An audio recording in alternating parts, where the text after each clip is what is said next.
here to share with you a little tip I found while trying to solve a problem I had, and that's how to carry a chainsaw, the bar's off, on your climbing harness and not have it all pulling down your lumbar spine all crooked and weird. And so it hooks right here usually, and as you can see, it loads this strap, and that's my solution. So I didn't want to spend a whole bunch of money on suspenders if they didn't work, so I kind of got this crossed idea. It kind of simply just Harbor Freight strap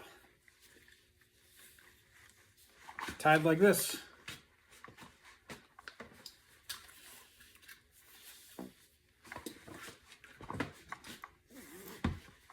Done.